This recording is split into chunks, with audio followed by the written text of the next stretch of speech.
아가서 5장 9절 16절까지입니다. 아가서 5장 9절에서 16절 같이 있습니다. 여자들 가운데 어여쁜 자야, 너의 사랑하는 자가 남의 사랑하는 자보다 나은 것이 무엇인가?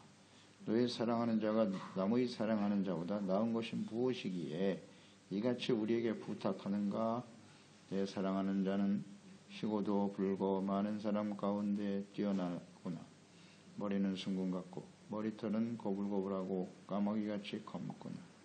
눈은 시냇가의 비둘기 같은데 우유로 씻은 듯하니 아름답게도 바뀌었구나. 뺨은 향기로운 꽃밭 같고 향기로운 풀 언덕과도 같고 입술은 백합화 같고 모략의 즙이 뚝뚝 떨어지는구나. 손은 황옥을 물린 황금 놀이개 같고 몸은 아로새긴 상하에 청옥을 입힌 듯하구나. 다리는 순금 받침에 세운 화반석 기둥 같고 생김새는 레바논 같으며 백향목처럼 보기 좋고 입은 심이 달콤하니 그 전체가 사랑스럽구나. 예루살렘 딸들아, 이는 내 사랑하는 자요 나의 친구로다. 사랑하는 자의 탁월한 아름다움. 밤이슬을 맞으며 찾아온 사랑하는 자의 방문에 대해서 주저함과 안일함으로 즉시 일어나 맞이하지 못하므로 늦게 문을 열었지만 사랑하는 자는 떠나고 없었다. 찾아다니다가 상처를 받고 옷을 빼앗기기도 했죠. 이게 비록 꿈이지만 사랑하는 자를 간절히 찾는 사랑하는 자에 대한 간절함 우리가 잘 묵상하게 되었고요. 또 그 사랑하는 자를 너무 찾아다니니까 그 사람이 도대체 누구기에 남들과 뭐가 다르다고 그렇게 찾아 헤매느냐라는 질문을 받게 되는데요.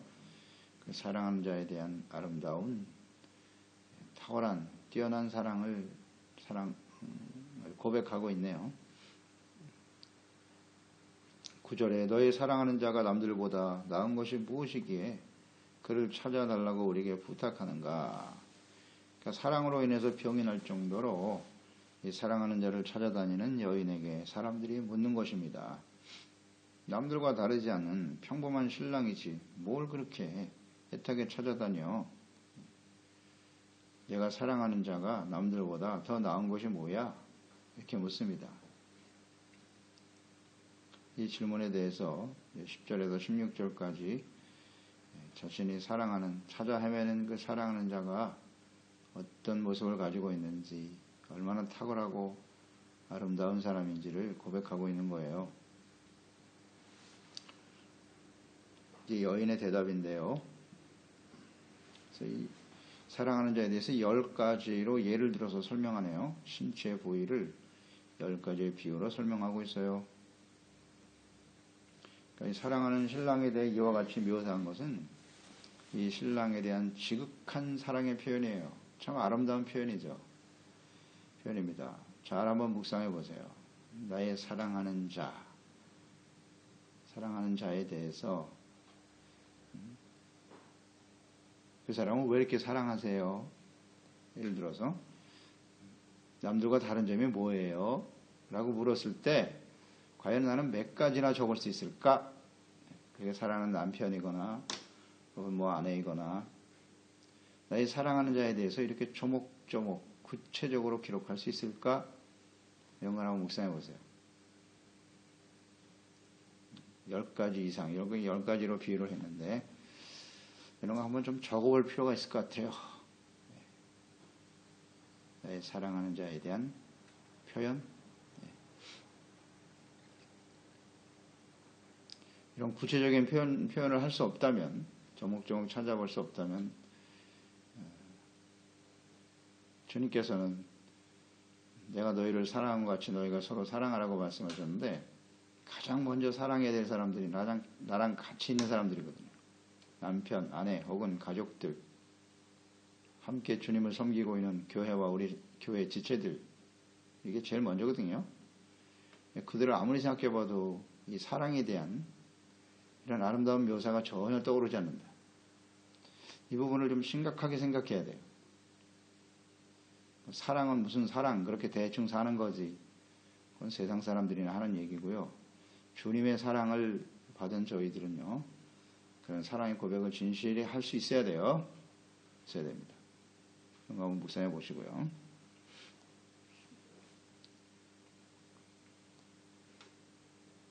뭐가 다르길래 그렇게 찾아 헤매느냐라는 것인데, 이 사랑의 표현들을 보면 솔로몬이 술람미 여인을 칭찬한 모습과 비슷하기도 하죠. 외모만이 아니라 아름다운 인격과 진실한 사랑에서 나오는 그 내면의 아름다움에 대한 고백이죠. 눈이나 혹은 모든 외모들은 마음에서 나오는 거예요. 그 마음에 순수하고 진실된 사랑이 없으면 외모가 아무리 빼어난 외모를 가지고 있어도요, 전혀 아름답지 않음. 잘 알죠? 내면이 아름다워야 돼요. 마음이 순수하고 진실해야 돼. 이런 걸 우리가 묵상하게 되고, 이 사랑하는 자에 대한 이 여인의 고백에서, 이 여인은 오늘날 우리 그리스도인들이라고 그랬고 신랑은 예수 그리스도라고 우리가 지금 묵상을 하고 있는데, 그러면 우리를 사랑하시는 예수님에 대해서 사람들이 물을 때 내가 믿는 하나님, 내가 믿는 예수님은 다른 신들과 무엇이 다르냐? 너희는 무엇 때문에 하나님과 예수 그리스도를 사랑하고 찾고 섬기는가? 라고 물었을 때 우리는 그 예수님에 대해서, 하나님에 대해서, 그분의 아름다움과 탁월함에 대해서 이렇게 구체적으로 설명할 수 있는가? 왜 다른지, 왜 예수를 믿어야 되는지, 왜 하나님을 믿어야 하는지 설명할 수 있어야 된다는 거예요. 뭐가 다르냐? 뭐가 다르냐? 잘 한번 묵상해 보세요. 왜 예수님을, 그 예수님이 누구야? 너는 왜 예수님을 사랑하고 찾고 있는 거야? 라고 물었을 때, 그러니까 예수님이 어떤 분이신가, 이것을 이렇게 고백할 수 있다는 것은 평소에 그리스도와의 어떤 인격적인 친밀한 사랑의 교제를 통해서 예수님이 어떤 분이신지, 우리를 어떻게 사랑하시고 어떤 인격과 뜻을 가지신 분이신지를 이해하고 있어야 돼요. 예수님과 인격적인 교제가 없는 사람은, 만남과 교제가 없는 사람은 이런 말을 할 수 없겠죠. 형식적인 무슨 종교의 대상으로 알고 있는가? 나는 예수님을 그래서 나의 필요를 채워주시는 분? 그 정도? 내가 가서 빌면 나의 욕심을 채워주고 그 정도로 생각하지 않습니까? 인격적인 교제와 만남이 있어야 돼요. 말씀을 통해서, 기도와 예배를 통해서 주님과 깊은 교제를 나누면 하나님이 어떤 분이신지, 얼마나 우리를 사랑하시고, 그 사랑 끝이 없죠. 이 얼마나 아름답고 귀하신 분인가를 우리가 알고 증거할 수 있어야 된다. 중요한 문제입니다. 다시 강조드리지만 우리의 신앙생활이라는 건 기복이 아니에요. 그저 복을 구하는 게 아니고요, 하나님과 아름다운 사랑의 교제를 이루어가는 것입니다. 우리를 향한 하나님의 사랑은 이미 십자가에서 증명된 일이고, 문제는 우리가 어떻게 주님을 사랑할 것인가. 우리를 사랑하시는 그분을 이 여인처럼, 술람미 여인과 같이 간절히 찾고 사모하는 마음을 가지고 있어야죠. 왜 그렇게 찾는 건데? 너무너무 사랑스러우신 분이기 때문에. 그러니까 이런 인격적인 교제와 만남이 없는 사람은 한두 번 찾다가 말겠죠.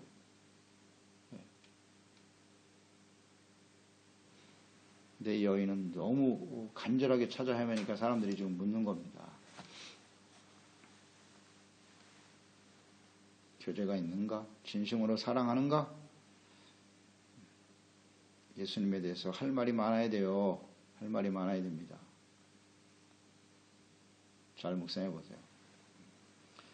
우리가 신앙생활하면서 하나님 말씀을 통해서 여러 가지 많은 것을 깨닫게 되잖아요. 저도 개인적으로 그래요. 사람들을 만나면 할 말이 너무 많아. 예수님과 하나님에 대해서 말하기 시작하면 너무 할 말이 많죠. 그 하나님 예수님 어떤 분이신가, 우리를 어떻게 사랑하셨는데, 할 말이 많아요. 어떠신가를 잘 묵상해 보세요. 내가 누구에게 나의 사랑하는 하나님과 예수님에 대해서 말할 때 할 말이 많은가?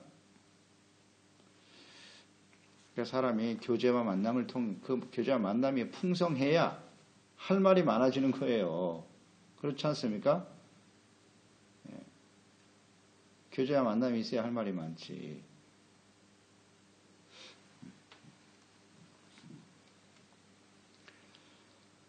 그 고백을 보면 희고도 붉고 많은 사람들 가운데 뛰어나다 이렇게 시작하고 있네요. 희고도 붉다. 그 희다라고 하는 히브리 단어가 차라고 하는 단어인데 원래 흰색은 라반이라고 하는 단어예요, 히브리어. 근데 여긴 차라고 하는 단어를 썼어요.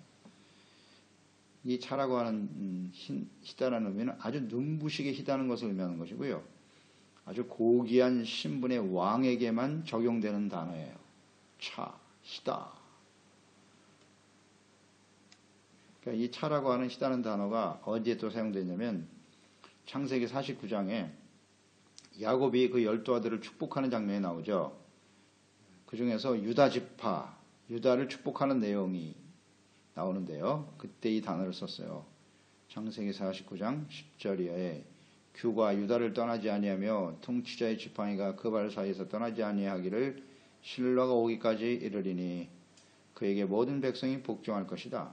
그의 눈은 포도주로 인하여 붉겠고 그의 이는 우유로 말미암아 희리로다. 이 희다라고 하는 단어를 차를 썼거든요. 근데 유다에게 주신 축복이 뭐냐면 왕의 홀이죠. 그러니까 왕위가 유다 지파에 계속 이어져 내려갈 것을 예언했죠.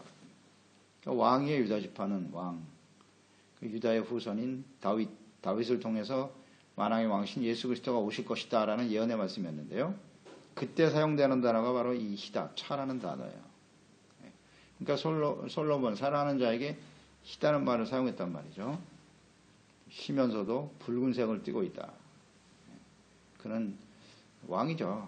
솔로몬은 왕이니까 왕처럼 아주 희고 눈부시게 존귀한 분이다 라는 고백이에요. 고백입니다. 희고 붉다.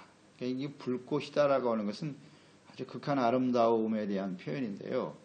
성경에 보면 종종 나오죠. 다윗, 유다의 후손, 왕위가 떠나지 아니할 다윗과 그 아들 솔로몬에게 이 단어가 사용됐는데 이들이 곧 예수 그리스도의 조상이 되기 때문이기도 하고요. 그 다윗을 표현하는 장면도 이 붉다라고 하는 단어가 사용이 되는데요. 사무엘상 16장 12절에 보면 이에 사람을 보내어 그를 데려오매 그의 빛이 붉고 눈이 빼어나고 얼굴이 아름답더라. 여호와께서 이르시되 이가 그니 일어나 기름을 부어라. 여기 보면 다윗의 표현이에요. 빛이 붉고 눈이 빼어나고 붉다. 그러니까 희고 붉은 아름다움을 지닌 만왕의 왕으로 오실 예수 그리스도, 이것을 또 상징하는 단어라고 볼 수도 있겠죠. 이렇게 우리가 연결해서 묵상할 수 있다는 거예요.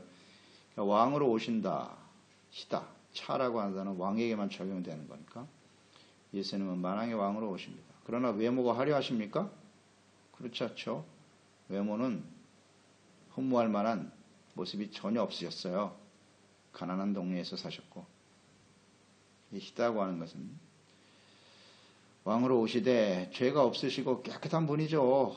죄가 없으신 그 예수님이 붉다 자신의 몸을 십자가에 내어주시고 피 흘리시기까지 우리를 사랑하셨다.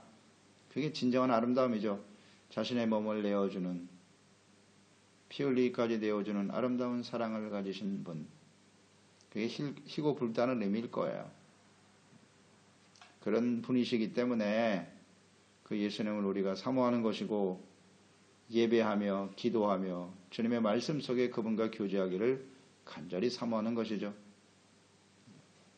다시 강조드리지만 이 예수 그리스도의 십자가의 사랑, 그 나타난 하나님의 사랑을 깨달은 사람은요, 그 사랑에 반응할 수밖에 없어요. 그 사랑이 너무나 감격적이고 아름다운 사랑이기 때문에 그 사랑이 동기가 돼서 예수님을 만나고자 하는 것이지, 중요한 문제입니다. 우리가 주님과 교제할 수 있는 방법은 예배와 말씀 묵상, 기도 외에는 없다. 그러면 그것을 우리가 간절히 사모하고 있나? 이유가 뭐예요? 동기가 뭐냐? 사랑하니까. 너무 사랑하시는 분이니까. 그러니까 이 사랑이 동기되지 않으면요, 거기엔 기쁨도 없고요, 신앙생활하는 게 이게 기쁨이 있어야 되는데 마지못해 그냥 끌려다니는 것 같은 이거 오래 못 갑니다. 하나님이 기뻐하시지도 않고요. 본인도 힘들고 하나님의 마음도 힘들고 사랑의 마음을 가지고 사모해야죠. 간절히 탁월한 아름다움과 사랑을 가지신 분을 알기 때문에 주님께 나오는 거 아닌가요? 11절 이하 16절 사랑하는 그 신랑에 대한 묘사가 구체적으로 나오죠. 머리는 머리털, 눈, 뺨, 입술, 또 몸으로 나누어져 있는데 몸은 손, 몸과 다리, 형상, 마지막에 이제 입으로 마치고 있네요. 머리는 순금 같다. 순금, 변하지 않는 사랑이죠. 변하지 않는 사랑으로 나를 사랑해 주시는 분. 이렇게 묵상해 볼 수 있을 것 같고요. 눈은 비둘기 같고 아름답게 박혔다. 눈. 순결하다는 거죠. 순결한 사랑의 마음을 가지고 눈은 마음의 창이니까. 예수 그리스도의 순결하고 불꽃과 같은 눈. 예수님의 눈을 잘 묘사하고 있는 것이 요한계시록에서 이 교회들을 소아시아 7교회를 향해서 하나님의 말씀을 전하고 계신 예수님의 모습이 잘 나타나 있는데요. 계시록 1장 14절에 보면 그의 머리와 털의 희기가 흰 양털 같고 눈 같으며 그의 눈은 불꽃 같고 2장 18절에 두아디라 교회에도 보면 교회의 사자에게 편지하라 그 눈이 불꽃 같고 그 발이 빛난 주석 같은 하나님의 아들이 이르시되 그랬거든요. 예수님의 눈은 불꽃과 같다. 아주 강렬하죠. 사랑의 불꽃이 넘치는 또 모든 것을 다 알고 계시는 순결하고 깨끗한 그런 주님의 눈을 묵상하게 되네요. 눈이 아름다운 사람, 그게 진짜 아름다운 사람이에요. 눈이 선하고 순전하고 아름다워야죠. 그게 이제 마음의 상태일 테니까요. 네. 뺨은 향기로운 꽃밭 같고 푸른 덕 같았다. 부드럽죠. 네. 그리스도의 그 부드럽고 온유한 모습 언제든지 기대고 싶고 네. 그 만남과 교제를 통해서 아름다운 향기가 흘러넘치는 입술은 백합과 같고 모략의 즙이 뚝뚝 떨어진다. 그러니까 그 만남과 교제를 통해서 아름다운 향기 아름다움이 있다는 거예요. 아름다움. 진실한 교제와 만남. 이건 뭐 절대 염호에서 오는 게 아닐 거예요. 내면에서 일어나는 그 교제와 만남을 통해서 얻을 수 있는 사랑의 향기. 이걸 느낄 수 있다는 거죠. 넘친다. 손은 황옥을 몰린 황금놀이개 같다 그랬고 몸은 아로새긴 상아, 청옥을 입힌 듯하다 그랬는데요. 손이라고 하는 것은 사역으로 묵상해 보면 어떨까요? 그 황옥이나 황금같이 사람들에게 생명을 얻게 하는 아름답고 귀한 사역이다. 손. 그 예수 그리스도의 그 아름다운 손이 그렇죠? 눈먼 자의 눈을 뜨게도 하셨고 모든 병든 자를 치료하시기도 하고 그 사랑의 손길이 닿는 곳마다 죽은 사람을 살려내기도 하고 그 예수 그리스도의 손에 결국 못이 박히잖아요. 거기서 흘린 피로 많은 사람들을 사망에서 생명으로 옮기는 이런 아름다움. 이것을 우리는 묵상할 수 있겠죠? 예수님의 손, 사역. 섬김. 몸은 청옥과 같다. 이 청옥이라 이 몸이라고 하는 단어가 히브리어에 메아임이라고 되어 있는데요. 이 메아임은 그냥 몸이 겉을 의미하는 게 아니라 신체의 내면을 의미하는 단어더라고요. 내면. 그러니까 내면이 청옥과 같이 아름답다는 거예요. 순수한 인격과 사랑이 넘치는 마음을 가진 이것을 묘사하는 거죠. 다리는 순금 받침에 세운 화반석 기둥 같고 생김새는 레바논 같다. 백향만처럼 보기 좋고. 그러니까 이 신체 모든 하나하나를 뜯어보는데 다 아름답다는 거예요. 탁월하고 귀하다. 진짜 사랑하면요. 모든 사람이 이렇게 아름다워 보여요. 모든 신체의 모습. 그런데 어때요? 우리 마음속에 사랑이 떠나가면 아무리 뭐 수려한 외모를 가지고 있어도 그 말하는 거, 움직이는 것 하나하나, 쳐다보는 시선도 싫어. 사람이 그렇잖아요. 한번 미워지면요, 행동하는 것, 그 모든 게 다 보기 싫은 거예요. 고통스럽고. 그러나 정말 사랑하면 모든 게 다 이렇게 사랑스러워. 이거 참 행복한 여인이네요. 비록 즉시 반응하지 못해서 사랑하는 자가 떠나 그를 찾아 헤매고 있지만, 이렇게 아름다운 사랑하는 자를 찾고 간절함으로 이렇게 사모할 수 있다는 거, 이게 진짜 행복이 아닐까? 한번 묵상해 보세요. 하나님은 이런 엄청난 사랑을 가지고 지금 우리를 사랑하고 계신데, 우리는 왜 이 하나님 앞에 이런 반응을 보이지 못하는 걸까? 처음 예수님 만났을 때 너무 좋았는데, 예배하고 말씀 듣는 게 기쁨이었고, 또 함께 구원받은 성도들과 교제하는 게 얼마나 큰 기쁨이었고, 모든 게 다 아름다워 보였었는데, 그렇죠? 남녀가 처음 만날 때도 그랬겠지만, 시간이 흘러가면서 점점 색이 바래버려요. 참 비극이에요, 이게. 신앙생활도 그렇고, 뭐 세상 사람들이 어쩔 수 없어요. 에로스 사랑이나 친구 간의 필레오 사랑 반드시 변하거든. 우리에게 이런 감격을, 기쁨, 이거 계속 주지 못해요, 절대. 그러니까 인생이 참 허망하잖아요. 무의미하죠. 사랑에 빠져버린 인생. 감격과 흥분이 없어요. 자, 생각해 보세요. 그래서 이런 걸 우리가 채워보려고 그냥 뭐 세상에서 뭐 책을 읽기도 하고 보는 드라마나 이런 거 왜 좋아하는 거예요? 그 사랑이, 주제가 다 사랑이잖아요. 그런 걸 대리만족시키려고 계속 보는 거예요. 그런 거 보고 괜히 감격하고, 별것도 아니지만 돌아서면 아무것도 아닌 남의 이야기, 허상이잖아요.